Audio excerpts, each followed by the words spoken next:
la tumba, voy a descender al Seol. Ahora, ¿quién es este que dice estas cosas? David. ¿Quién es?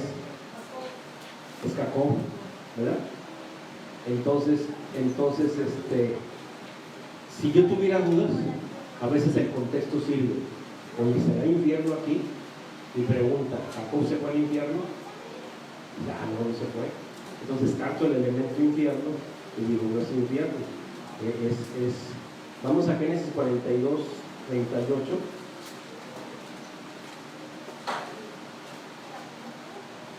Dijo Faraón a sus siervos: ¿acaso haya Dios a otro hombre como este? ¿No es 42, 38? Y él dijo: no descenderá mi hijo con vosotros, pues tu hermano ha muerto, y él solo ha quedado. Y si le aconteciere algún desastre en el camino por donde vais, haréis descender mis cargas con dolor al Seol. ¿Qué Seol ahí? No está diciendo, no, si tú me voy para el infierno. Ahora, haréis descender en las cargas. ¿Qué figura retórica está ahí? ¿Vale? Sí. Por un lado, él ya tiene edad avanzada. Pero cuando yo muero, nada más mis carnes se van al Seol.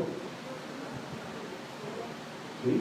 Entonces es la parte por el todo, mis canas se van al Seol, pues con todo y la persona que tiene las canas, ¿verdad? Entonces se me figura, ahorita se me olvida la figura retórica, pero es la parte por el todo. Entonces otra vez, la palabra descender, otra vez, ahí es tumba. En primer libro de Samuel 2:6.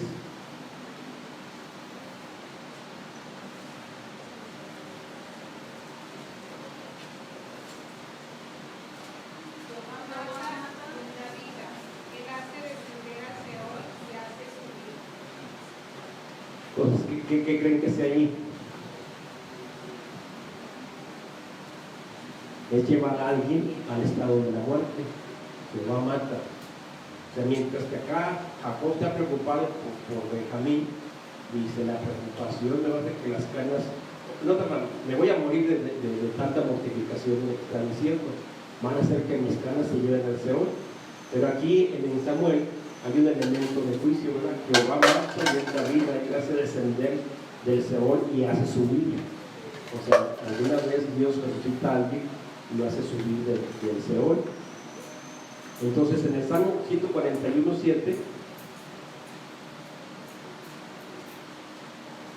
¿qué creen que sea el sentido ahí?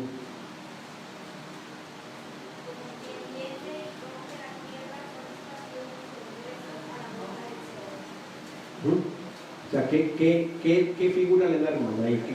¿Qué idea le da? Nada más para reflexionar. ¿Cuál sería el equivalente ahí el Seol?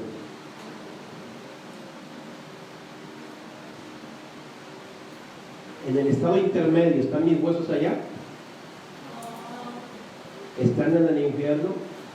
No, todavía no se da eso. Entonces descarto que mis huesos no están en el infierno, porque eso es hasta el estado final, ¿sí? Entonces el pasaje, digo, yo tengo duda, ¿qué será en esto? Está haciendo alusión de que son esparcidos nuestros huesos a la boca del Seol. Pues no es el estado intermedio, porque están los huesos. En el estado intermedio nos manda nuestro espíritu, en el estado final cuerpo resucitado. Pues, ¿cuál es la que queda? La tumba, pues. Entonces el Antiguo Testamento muestra la convicción de que la suerte de los salvados y la suerte de los infieles después de la muerte no es la misma.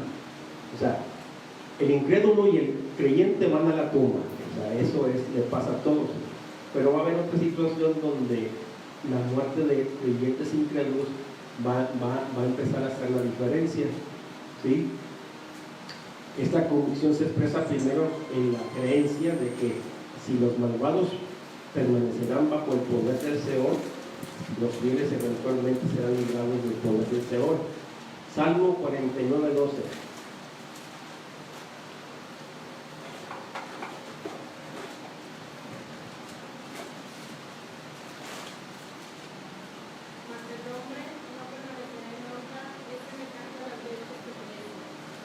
¿Es 49:12?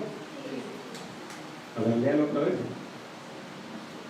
Mas el hombre no permanecerá en honra, es semejante a las bestias que se dejan. Entonces, te escribe mal el pasaje. Pero dice, ¿a qué dice? Pero Dios redimirá mi vida del poder del Seol, porque Él me tomará consigo. Ándele. Lea el anterior y ese. Como a rebaños que son conducidos al Seol, la muerte los pasará. Ahí está. Como rebaños que son conducidos al Seol, la muerte los pastorea. ¿Qué significan estas palabras? La muerte los pastorea, da la idea de que nunca los va a soltar, es decir, da la idea de que hablan de su condenación. Si la muerte es mi pastor, todo me faltará, ¿verdad? Pero, de alguna manera, el pastoreo, ve la imagen, cada cuanto suelta el pastor las ovejas, siempre está con ellas, ¿verdad? La muerte los pastorea, ¿sí? Sin embargo, los redimidos del Señor serán librados ¿de dónde? ¿De qué? Del poder de la muerte. En hebreo dice de la mano de la muerte, ¿sí? Entonces, esa es la idea, ¿verdad? Que a veces el Seol tiene diferentes connotaciones. Unos vamos a ser librados de la mano del Seol y otros los va a pastorear, ¿sí? La marcada diferencia de la suerte de los malvados y la suerte de los buenos después de la muerte es revelada aquí. Los buenos, se dice, serán redimidos de la mano de la muerte, ¿sí? Una afirmación que al menos sugiere, aunque sin afirmarlo claramente, la promesa de la resurrección de los muertos. O sea, ¿cómo voy a ser librado de la muerte? ¿Estando muerto? Pues ya el Salmo va sugiriendo, ¿verdad? Si me libran de la muerte, ¿qué significa? Resurrección. O si no resucito, pues estoy sujetado por la muerte. O sea, hay gente que dice, no, es en el Nuevo Testamento donde sí nos habla de la vida eterna. No, en el Antiguo Testamento también habla de la condenación y de la vida eterna. Salmos 16:10. Y ustedes me van a decir si no han oído otra parte. Porque no dejarás mi alma en el Seol, ni permitirás que tu santo vea corrupción. ¿Lo han visto en otra parte? En Hechos, ¿sí? Lucas se lo aplica a Cristo, ¿sí? No dejarás mi alma en el Seol. Jesús se levantó de entre los muertos, ¿sí? Y voy a leerlo, ¿verdad? El significado pareciera ser el siguiente: tú, Señor, no abandonarás mi alma, o no me abandonarás a mí en el reino de los muertos permanentemente, y no permitirás que yo vea corrupción. El apóstol, dije Lucas, no, Lucas hizo Hechos, pero el que está hablando ya es Pedro. Pedro cita este pasaje en Pentecostés, Hechos 2, 27 y 31.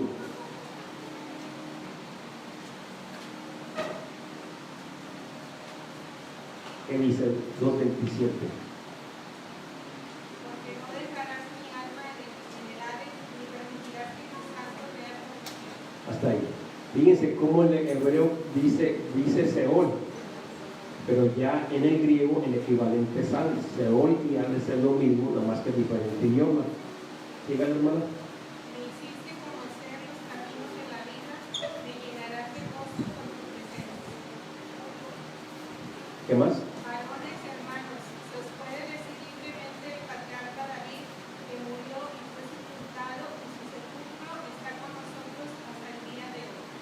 Pero siendo profeta y sabiendo que con juramento Dios le había jurado que de su descendencia, en cuanto a la carne, levantaría a Cristo para que se sentase en su trono. Hasta ahí. O sea, el trono de David, según la promesa de Dios, iba a ser permanente. Ahora, fíjense cómo el dueño de la Biblia, el autor de la Biblia, puede usar los versículos a placer, ¿sí? Porque dice, fíjense, siempre conocemos estas no son las mañanitas que cantaba quién, el rey David, ¿verdad? Pero acá es el profeta de David. En un momento de su existencia, cuando Dios le dijo que su reino va a ser para siempre, ¿por quién le nació a David? ¿Qué es hijo de David? Salomón. Y la cosa más o menos iba bien, pero después de Salomón, ¿quién vino? Roboam. Y ese cuate ya la regó y se empezó a dividir el reino. Por los reinos del norte, una de las frases que va a prevalecer dice: e hizo lo malo ante los ojos de Dios, y tronó la cosa. Y luego otros, ¿verdad?, hizo lo bueno delante de Dios, pero de repente les mencionan algún pecado. ¿Qué está diciendo? Un rey humano no puede con la carga de ser rey del pueblo de Dios. Hasta que ya muchos reyes demostraron su impotencia para llevar el reinado correctamente, ¿quién hace? El rey de reyes, el señor de señores. Entonces dice David, profetizando, o al menos en ese momento de profeta, está hablando ¿de quién? De Jesús, ¿sí? Entonces, ¿qué dice de Jesús? Dice, no dejarás mi alma en el Seol. Entonces, Dios le hizo una promesa a David para que después el Nuevo Testamento la tomara como un cumplimiento.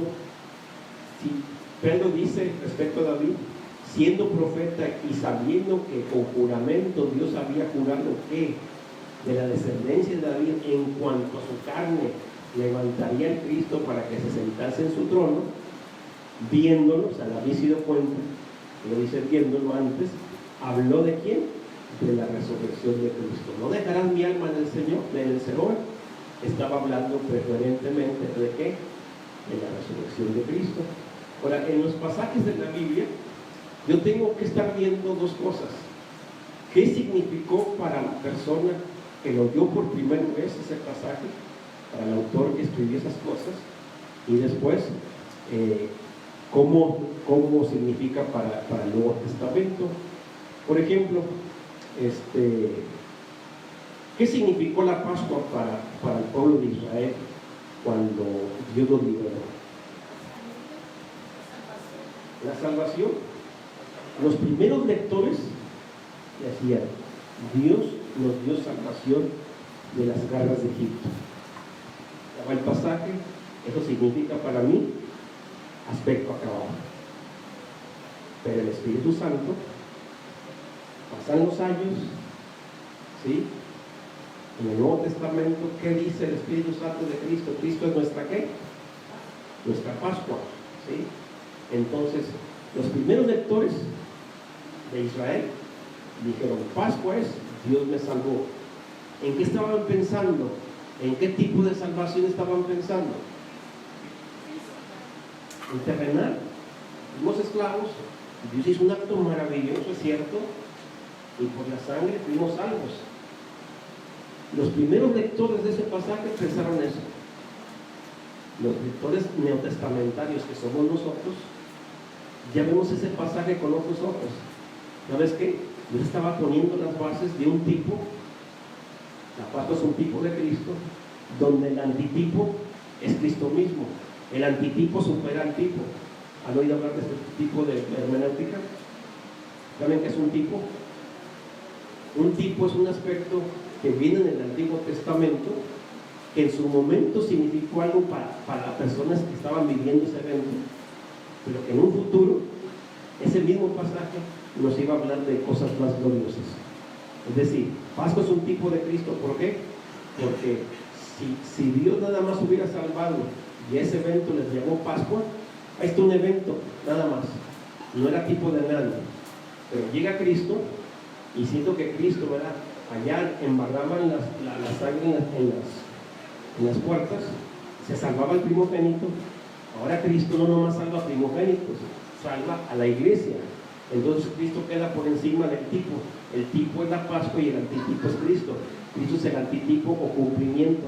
Entonces Dios deliberadamente e intencionalmente puso muchas cosas así para que en el Nuevo Testamento recogiera usted cosas, el significado espiritual más profundo. Por ejemplo, el arca de Noé, que es un tipo de Cristo, ¿verdad? Súbete al arca y vas a ser salvo. Súbete a Cristo y eres salvo. Hay muchos tipos de Cristo, ¿verdad? José,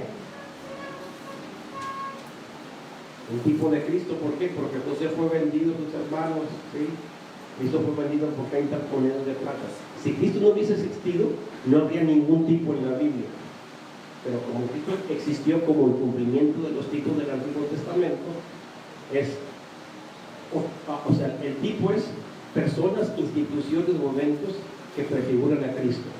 Vamos a ver cosas que prefiguran a Cristo. El tabernáculo es un tipo de Cristo. Ahora yo pregunto, ¿por qué? ¿Por qué el tabernáculo es un tipo de Cristo?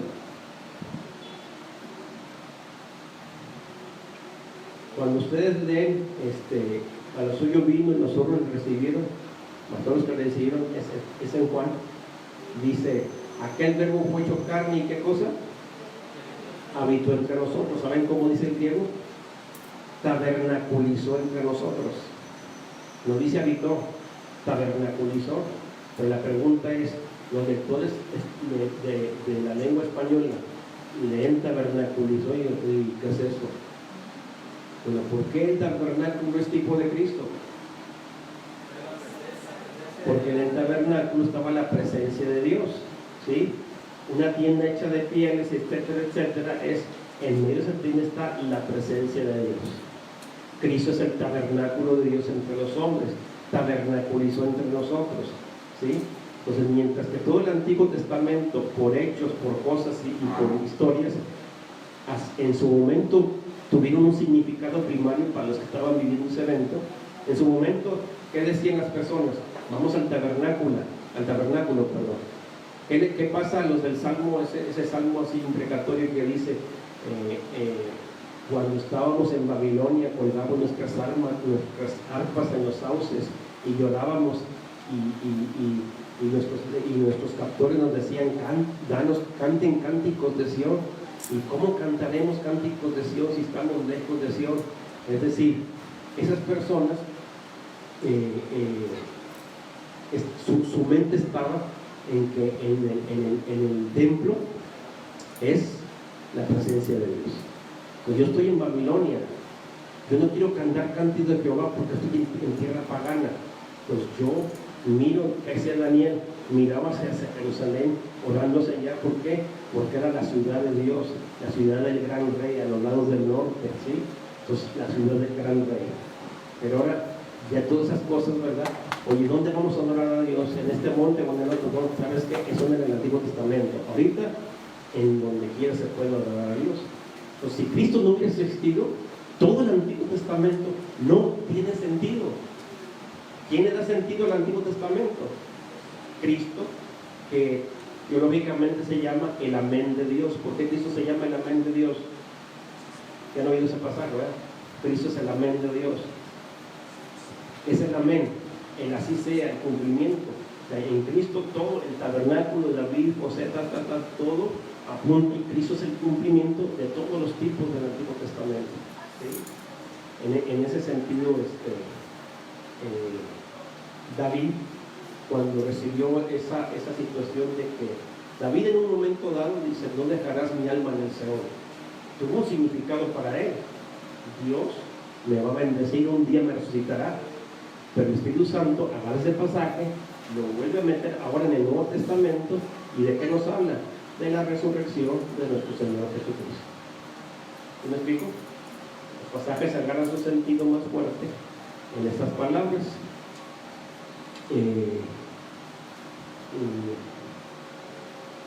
Si las palabras del Salmo 16 pudieron en realidad ser interpretadas como una predicción de la resurrección de Cristo, pueden también haber significado para David ¿qué cosa? Su esperanza de resurrección. O sea, no dejarán mi alma en el Seol. En Hechos dice que es la resurrección de Cristo. En David hubiera tenido un significado diferente. No, David estaba esperanzado que algún día él también iba a ser resucitado. Bueno, hay un pasaje en el Nuevo Testamento en que la palabra Hades es usada no solo como designación del reino de los muertos, sino como una descripción del lugar de tormento en el estado intermedio. Ahora sí vamos a la parábola del rico y Lázaro. Lucas 16 y sin duda el 31.